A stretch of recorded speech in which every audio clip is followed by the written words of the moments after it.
6 മാസം ജോലി, 6 മാസം വീട്ടിലിരിക്കുക, അങ്ങനെയല്ല. അതിപ്പോൾ ക്രൂസ് ഷിപ്പ് കമ്പനികളിൽ അങ്ങനെ ഉണ്ടാവില്ല. ഒരു കോൺട്രാക്ട് ഇപ്പം സർട്ടൻ പൊസിഷൻസിന് കോൺട്രാക്ട് ലെങ്ത് അവർ ഓൾറെഡി റെഡി ഉണ്ടായിരിക്കും. ഇപ്പം ക്യാപ്റ്റനൊക്കെ ആണെങ്കിൽ 3 മാസം വർക്ക് ചെയ്യുള്ളൂ. അവർ 3 മാസം വർക്ക് ചെയ്ത് കഴിഞ്ഞാൽ അടുത്ത് 2 മന്ത്സ് വെക്കേഷൻ പോയിട്ട് പിന്നെ വരും. അവരുടെ റൊട്ടേഷൻ അങ്ങനെയാണ്. ഇപ്പം എൻ്റെ കോൺട്രാക്റ്റ് നോൺ ടിപ്പിംഗ് പൊസിഷൻ എന്നാണ് പറയുന്നത്. അപ്പോൾ ഞങ്ങൾ കമ്പനിയായിട്ട് സൈൻ ചെയ്യുന്ന കോൺട്രാക്റ്റിനനുസരിച്ച് ഞങ്ങൾ 7 മാസം ഞങ്ങൾ വർക്ക് ചെയ്യണം. അതിനുശേഷം ഒരു 2 മന്ത്സ് വെക്കേഷൻ, അതങ്ങനെ റൊട്ടേറ്റ് ആയിക്കൊണ്ടിരിക്കും. ഇപ്പം എൻജിൻ റേറ്റിംഗ് അവരൊക്കെ 5 മന്ത്സ് വർക്ക് ചെയ്യുന്ന ആൾക്കാരുണ്ട്, പിന്നെ 6 മന്ത്സ് വർക്ക് ചെയ്യുന്നവരൊക്കെ ഉണ്ട്.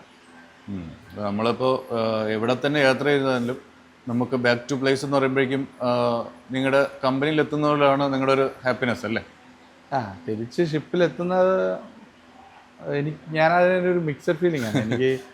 നമ്മൾ ഈ സ്ട്രെസ്ഫുള്ളായിട്ടുള്ളൊരു വർക്കിംഗ് എൻവയോൺമെൻറ്റിൽ നിൽക്കുന്ന സമയത്ത് ഒരു ചാൻസ് കിട്ടിക്കഴിഞ്ഞാൽ നമ്മൾ ഔട്ട്സൈഡ് ഒന്ന് ഇറങ്ങി ഒന്ന് ഫ്രഷ് എയറൊക്കെ എടുത്ത് കൂട്ടുകാരുമായിട്ടൊക്കെ ഒന്ന് ചില്ലായിട്ട് തിരിച്ചു വരുന്നതാണ്. അപ്പോൾ ഏതൊരു പോർട്ടിൽ പോയാലും പുറത്തിറങ്ങാനുള്ള ഒരു ഓപ്പർച്യൂണിറ്റി ആരും മിസ് ചെയ്യാറില്ല. അപ്പോൾ എൻ്റെ ചോദ്യം ഇല്ല, എൻ്റെ ഉത്തരം അതല്ലായിരുന്നു. അല്ല, എൻ്റെ ചോദ്യം മാറ്റേണ്ടിയിരുന്നു.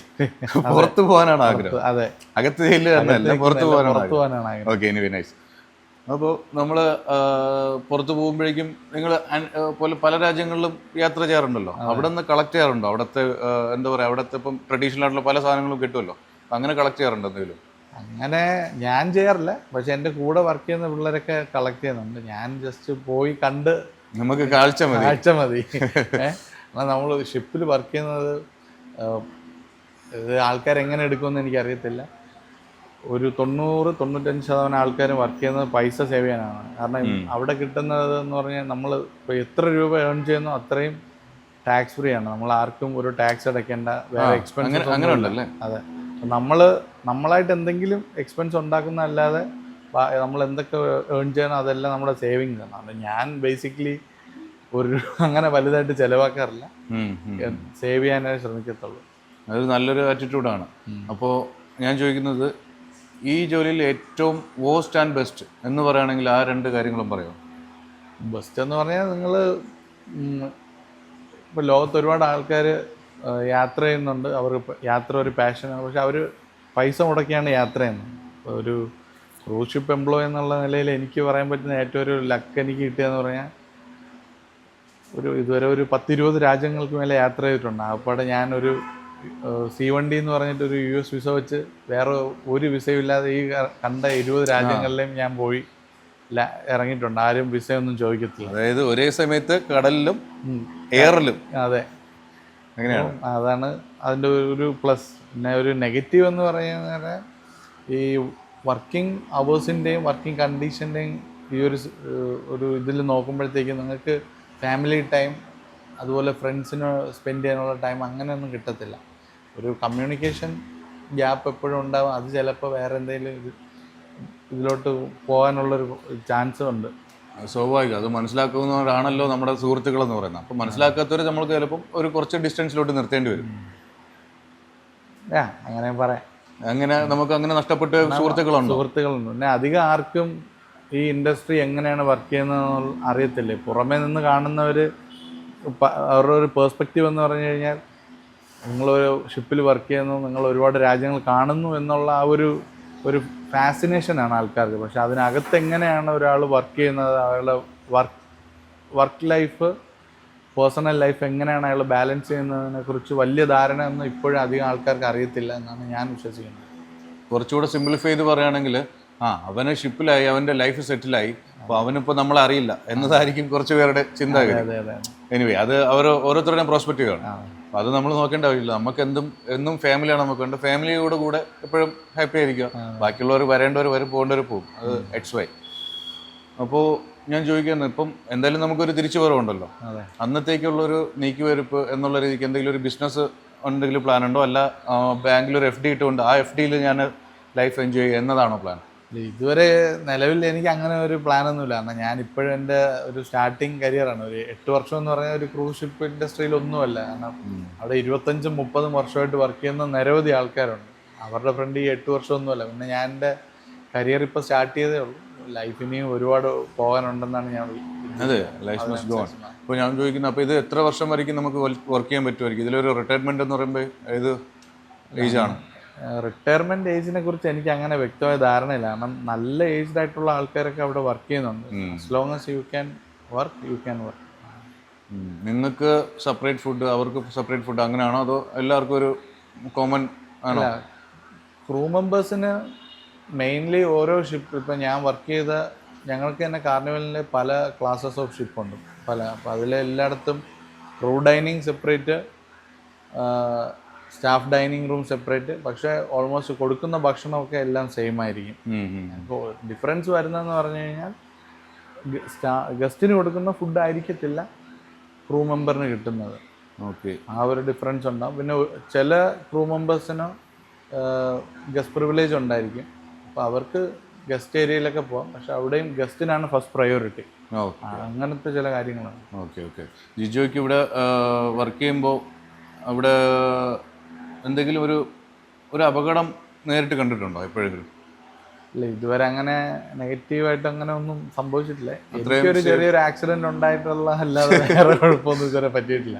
അതെങ്ങനെ കഴിഞ്ഞ ഇപ്പോൾ ലാസ്റ്റ് കോൺട്രാക്ട് കഴിഞ്ഞ് വരുന്നതിനൊരു 2 ആഴ്ച മുമ്പ് ഞാൻ ആക്ച്വലി ഷിപ്പിൽ എപ്പോഴും അവർ പറയുന്നത് നിങ്ങളുടെ സർവൈലൻസ് എപ്പോഴും നിങ്ങൾ ഫോക്കസ് ആയിരിക്കണം, ഒരിക്കലും വേഗത്തിലൊന്നും നടക്കുകയോ ഓടുകയോ ചെയ്യരുതെന്നാണ് അവർ പറയുന്നത്. അന്നൊരു റഷായിട്ടൊരു ടൈമായിരുന്നു. അന്ന് എൻ്റെ സമയം നല്ലതല്ലായിരുന്നു. അതുകൊണ്ട് ഞാൻ ഒന്നും നോക്കാതെ എടുത്ത് ഓടിയിട്ട് സ്റ്റെയറിന്നടുത്ത് കാല് താഴെ വെച്ചപ്പോഴത്തേക്കും ലെഗ് ട്വിസ്റ്റായി. അങ്ങനെ കുറച്ച് ബുദ്ധിമുട്ടായിട്ട് ഒരു 4-5 ദിവസം മെഡിക്കലോ. അതാണ് ഈ ഒരു 7 വർഷത്തിൽ എനിക്കുണ്ടായ ഒരു ഇഞ്ചുറി. പെടല് കുളിക്കില്ലായിരുന്നത് പോയിട്ട് ബാക്കിയൊക്കെ കുളിക്കി. ശരി, അങ്ങനെ ആയിക്കോട്ടെ. നമ്മൾ ഇനി അടുത്ത് പറയുകയാണെങ്കിൽ ഏതൊക്കെ വേറെ ഇപ്പം നിങ്ങൾക്ക് ഇതിനെക്കുറിച്ച് സംസാരിക്കാം. നമ്മൾ എന്തുകൊണ്ട് ഇത്ര ഡെസ്റ്റിനേഷൻ, ഇപ്പോൾ കാർണിവലിൻ്റെ കാര്യം പറഞ്ഞു കഴിഞ്ഞാൽ കാർണിവൽ ക്രൂസ് ലൈൻ ഞങ്ങൾക്ക് US ബേസ്ഡാണ് ഞങ്ങളുടെ മാർക്കറ്റ് മേജർ. അല്ലാതെ ഞങ്ങൾക്കുള്ളതെന്ന് പറഞ്ഞാൽ ഞങ്ങൾക്ക് ഓസ്ട്രേലിയയിൽ ഞങ്ങളുടെ 2 ഷിപ്പുണ്ട്.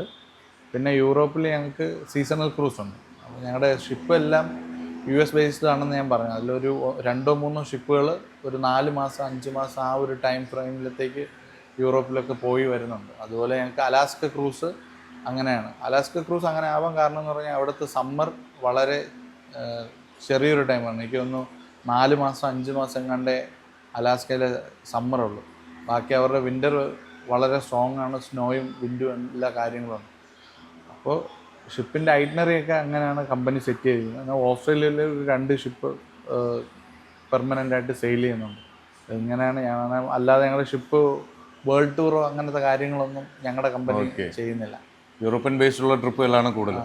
ഇല്ല, യൂറോപ്യൻ ബേസ് കുറവാണ്. ഒരു 3 ഷിപ്പാണെന്നാണ് എൻ്റെ വിശ്വാസം.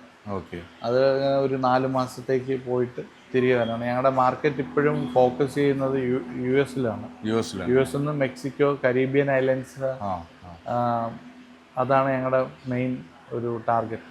ഒരു അമേരിക്കൻ കമ്പനി ആകുമ്പോൾ ഫിൽറ്ററിങ് പക്കയായിരിക്കും. അപ്പോൾ ഞാൻ ചോദിക്കുന്നത്, മജോറിറ്റി ഏത് രാജ്യക്കാരാണ്, ഏത് റിലീജിയനിലുള്ള ആൾക്കാരാണ് കൂടുതലും അവിടെ ഉള്ളത് വർക്കിൽ? അമേരിക്കൻസ് തന്നെയാണ് ഏറ്റവും കൂടുതൽ ക്രൂസ് ചെയ്യുന്നത്. പിന്നെ കാനഡയിൽ നിന്നൊക്കെ ആൾക്കാർ, കാരണം ഈ അമേരിക്കയുടെ നോർത്ത് ഭാഗങ്ങളും കാനഡയും ഓൾവേസ് ഈ ട്രോപ്പിക്കൽ ക്ലൈമറ്റ് ഉള്ള സ്ഥലങ്ങളിലാണ് കരീബിയൻ ഐലൻഡ്സ്, മെക്സിക്കോയിലെ ചില പോർട്ടുകൾ. അപ്പോൾ ആൾക്കാർക്ക് ആ ഒരു ചൂട് എന്നുള്ളത്, സൺലൈറ്റ് അവർക്ക് അത്യാവശ്യമുള്ളതുകൊണ്ട് അവർ US സൗത്ത് ഭാഗം, അതായത് ഇപ്പം മയാമി, ഫോർട്ട് ലോഡർഡെയിൽ, പോർട്ട് കനവറൽ, ഗാൽവസ്റ്റൺ, അത് ടെക്സസിലാണ്. അങ്ങനെ കുറേ പോർട്ടുകളുണ്ട്. അത് ഞങ്ങളുടെ സൗത്ത് സൈഡാണ്. അവിടെ നിന്നൊക്കെ ക്രൂസിങ് സ്റ്റാർട്ട് ചെയ്യാം. ഈ ഇത്രയും സമയമായിട്ട് ഞാൻ ജിജോ എന്ത് വർക്ക് ചെയ്യുന്നത് ചോദിച്ചില്ല, അവിടുത്തെ എന്താണ് വർക്ക് എന്ന് പറഞ്ഞില്ല. അപ്പോൾ വർക്ക് നേച്ചർ എന്താണ് ജിജോ, അവിടെ എന്താണ്? ഞാൻ വർക്ക് ചെയ്യുന്നത് ഗാലി സൂപ്പർവൈസർ ആയിട്ടാണ്.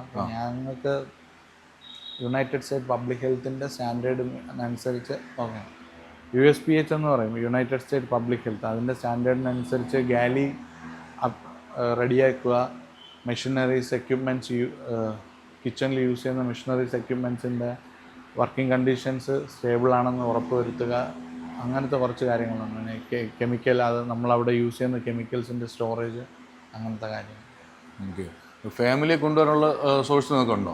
ഇല്ല, ഞങ്ങൾ ഞാൻ നേരത്തെ പറഞ്ഞ പോലെ C1D എന്ന് പറയുന്ന വിസയാണ്. അത് നോൺ ഇമിഗ്രൻറ്റ് വിസയാണ്, 5 വർഷത്തേക്കായിരുന്നു. അപ്പോൾ നമുക്ക് ജസ്റ്റ് ഒരു ക്രൂ മെമ്പർ എന്നുള്ള നിലയിൽ US ലാൻഡ് ചെയ്ത് പിന്നെ അവിടെ നിന്ന് വെസലിൽ അങ്ങോട്ടും ഇങ്ങോട്ടും പോയി വരാനുള്ളൊരു പെർമിറ്റ് മാത്രമേ നമുക്കുള്ളൂ. Okay okay. ഇപ്പോൾ പ്രേക്ഷകരോട് ഈ വർക്കിനെ കുറിച്ചില്ലെങ്കിൽ മറ്റെന്തെങ്കിലും ഈ നിങ്ങളുടെ തന്നെ ആ വർക്കിൻ്റെ എന്തെങ്കിലും ഒരു കാര്യങ്ങൾ സജസ്റ്റ് ചെയ്യാനോ പറയാനുണ്ടോ?